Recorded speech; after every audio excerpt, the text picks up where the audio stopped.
Bismillahirrahmanirrahim. Assalamualaikum warahmatullahi wabarakatuh. Jadi hari ini untuk pertemuan mata kuliah matematika diskrit kita akan membahas mengenai kombinatorika atau kombinatorial. Untuk outline kita pada hari ini tuh ada dua. Yang pertama mengenai pengantar tentang apa itu kombinatorial atau kombinatorika.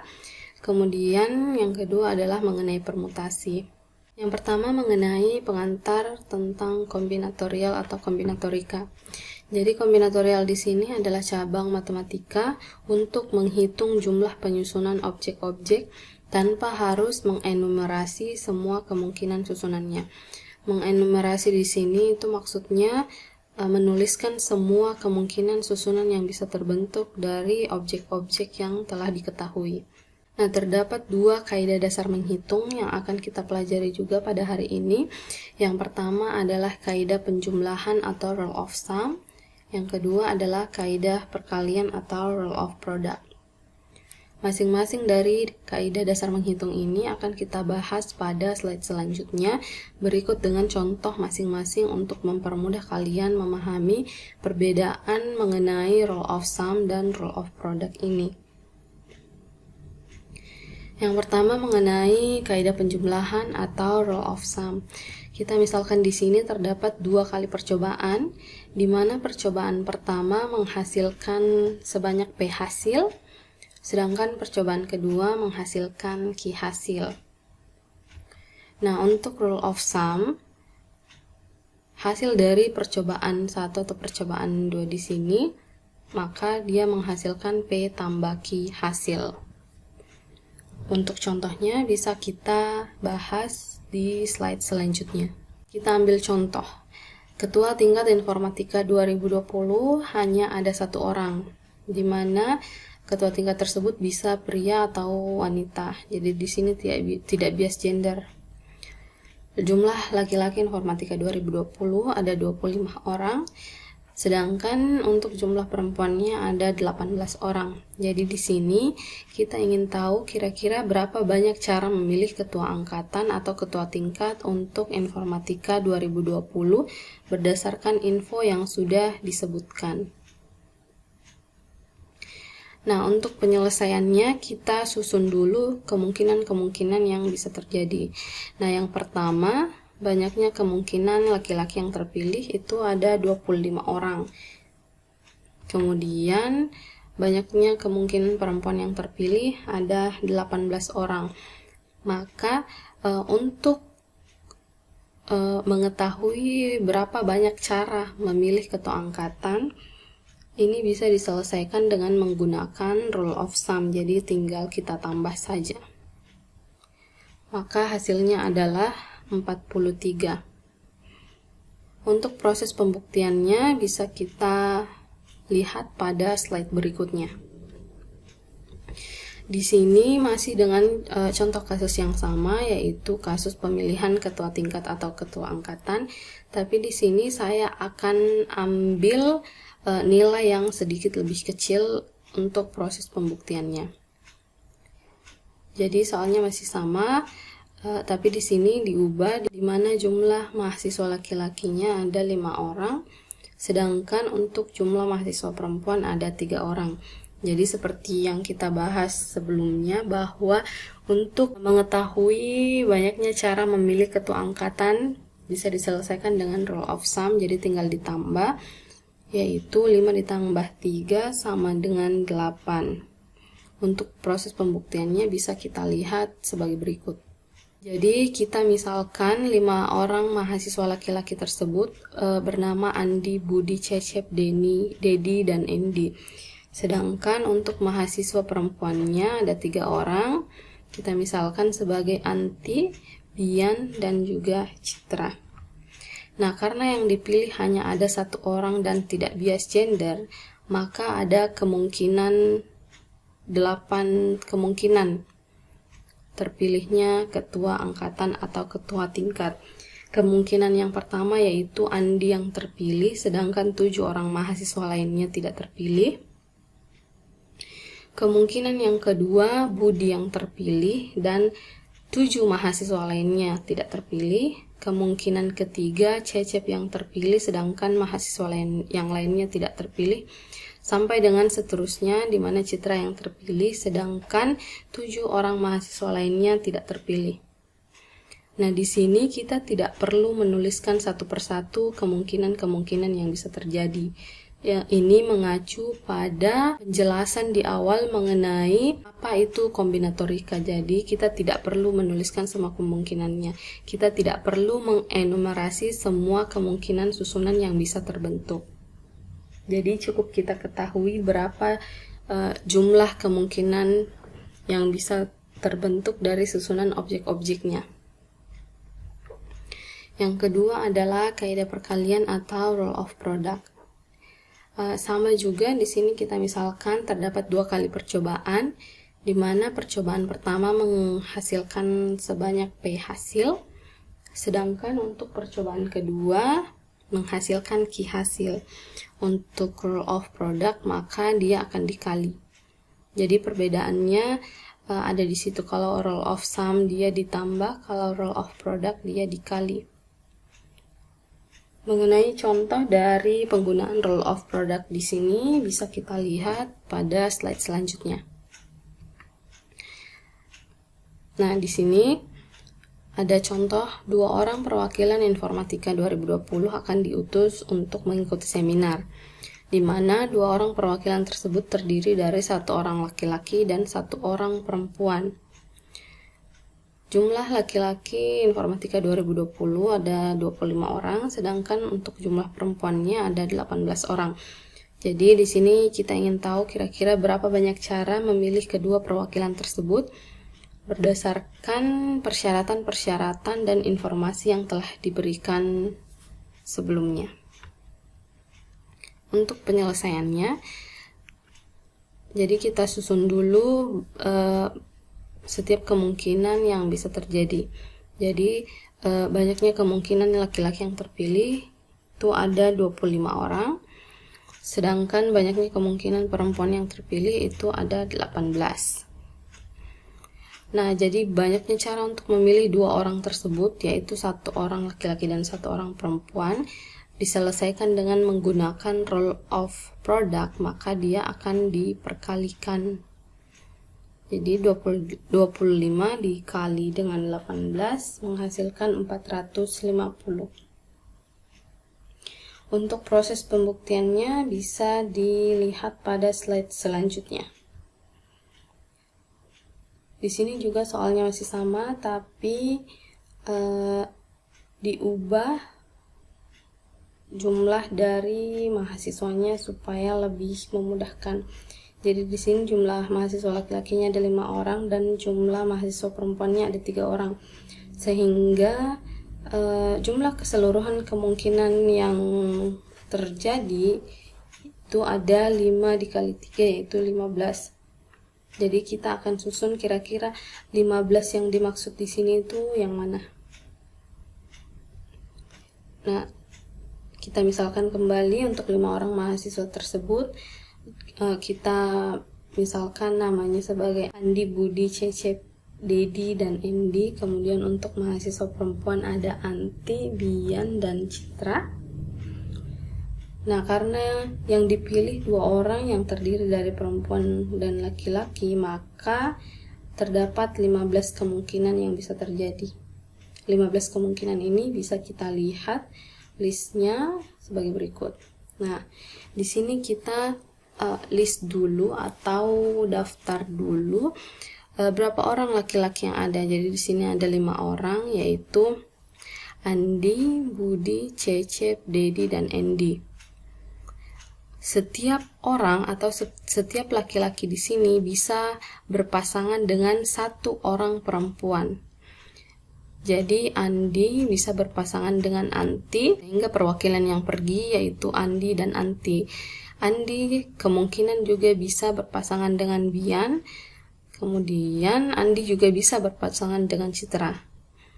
Nah, begitu seterusnya, karena Budi juga bisa berpasangan dengan Anti, Bian, dan Citra. Cecep pun demikian, Dedi pun demikian, begitu juga dengan Endi. Jadi Ketika kita hitung di sini, maka hasilnya adalah 15 kemungkinan yang bisa terjadi. Jadi kita lihatnya dari berapa jumlah mahasiswa laki-laki di sini. Di sini ada 5 orang, kemudian kita lihat berapa jumlah mahasiswa perempuan, yaitu ada 3 orang, yaitu Anti, Bian, dan Citra. Maka ketika dikalikan, itulah hasil dari susunan banyaknya kemungkinan yang bisa terjadi.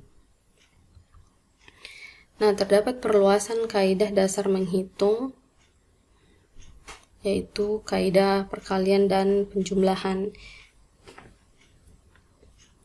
Perluasannya ini bisa kita lihat di sini. Jadi untuk kaidah perkalian atau rule of product, di sini terdapat misalnya ada n percobaan, jadi masing-masing dengan PI hasil. Contohnya P1, P2, dan seterusnya sampai dengan PN atau banyaknya percobaan. Jadi dia akan menghasilkan hasil berapa kali perkalian tersebut. Kemudian begitu juga untuk rule of sum atau kaidah penjumlahannya. Sebagai contoh adalah sebagai berikut. Kita ditanyakan berapa banyak bilangan ganjil antara 100 dan juga 999, termasuk angka 100 dan 999 itu sendiri. Di sini soalnya ada 2. Yang pertama, semua angkanya berbeda, dan yang kedua, boleh ada angka yang berulang. Semua angka yang berbeda di sini maksudnya untuk 100 berarti dia tidak bisa karena ada 2 nol di situ. Nah, untuk penyelesaian yang pertama, di mana semua angkanya berbeda, jadi kita list dulu untuk masing-masing posisi satuan, ratusan, dan puluhan. Kenapa hanya 3 di sini? Karena mengacu pada soal yang tadi, dia dimulai dari 100 sampai dengan 999. Jadi posisi satuan di sini hanya bisa terdapat 5 kemungkinan, yaitu 1, 3, 5, 7, dan 9. Kenapa hanya 5? Karena sekali lagi yang diminta adalah bilangan ganjil. Kita ketahui bahwa untuk bilangan ganjil pasti akhirannya atau bilangan satuannya itu hanya boleh 1, 3, 5, 7, atau 9. Jadi di sini untuk posisi satuan terdapat 5 kemungkinan. Selanjutnya untuk posisi ratusan terdapat 8 kemungkinan angka. 8 kemungkinan ini dimulai dari 1 sampai dengan 9.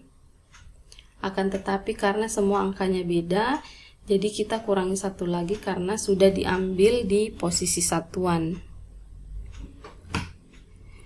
Untuk posisi puluhan ini terdapat 8 kemungkinan angka. Jadi angkanya itu bisa dimulai dari 0 sampai dengan 9. Tetapi karena 2 sudah digunakan untuk posisi satuan dan ratusan, maka hanya terdapat 8 kemungkinan yang bisa diambil. Maka untuk banyaknya bilangan ganjil keseluruhannya bisa kita kalikan langsung semua kemungkinan yang ada. Jadi di sini dia menggunakan rule of product. Jadi ketika dikalikan 5 dikali 8 kali 8 itu menghasilkan 320 bilangan yang terletak antara 100 sampai dengan 999, di mana bilangan tersebut harus bilangan ganjil. Selanjutnya untuk soal yang kedua, persyaratannya adalah boleh ada angka yang berulang. Jadi masing-masing kita susun lagi untuk posisi satuan, ratusan, maupun puluhan. Untuk posisi satuan di sini terdapat 5 kemungkinan angka seperti sebelumnya, yaitu 1, 3, 5, 7, dan 9. Untuk posisi ratusan itu hanya ada 9 kemungkinan angka, yaitu 1 sampai dengan 9. Jadi 0 tidak bisa, karena untuk ratusan dia tidak bisa dimulai dengan 0. Jadi seperti 090 itu tidak bisa, karena jadinya itu hanya rentangnya tidak sampai. Jadi rentangnya kan dari 100 sampai 999. Untuk posisi puluhan di sini ada 10 kemungkinan angka 0 sampai dengan 9. Jadi karena dia bisa berulang, jadi semua angka yang bisa terbentuk itu semuanya kita ambil. Sehingga untuk menghitung banyaknya bilangan ganjil keseluruhannya, di mana rentangnya dari 100 sampai 999 dan boleh ada angka yang berulang, maka ini juga dikalikan, yaitu 5 dikali 9 dikali 10 menghasilkan 450 angka ganjil yang terletak pada rentang tersebut. Selanjutnya untuk permutasi. Jadi definisi permutasi di sini adalah jumlah urutan berbeda dari pengaturan objek-objek. Jadi di sini akan kita contohkan terdapat 3 buah bola dan terdapat 3 buah kotak. Jadi kita ingin mengetahui kira-kira berapa jumlah urutan yang berbeda yang mungkin diperoleh dari penempatan bola ke dalam kotak-kotak tersebut. Nah, jadi kita list dulu semua susunan yang bisa terbentuk. Jadi untuk di kotak yang pertama itu ada 3 kemungkinan. Bisa saja di kotak yang pertama diisi dengan warna merah, atau warna biru, atau warna putih. Ya, merah, biru, dan putih. Jadi kalau di kotak yang satu ini diisi warna merah itu boleh, atau diisi warna biru juga boleh, diisi warna putih juga boleh. Kemudian apabila kotak yang pertama sudah diisi, ketika kita pindah ke kotak yang kedua berarti hanya tinggal terdapat 2 pilihan. Kalau di kotak yang pertama itu sudah diisi dengan merah, maka untuk pilihan di kotak kedua tinggal 2. Apakah dia biru atau putih.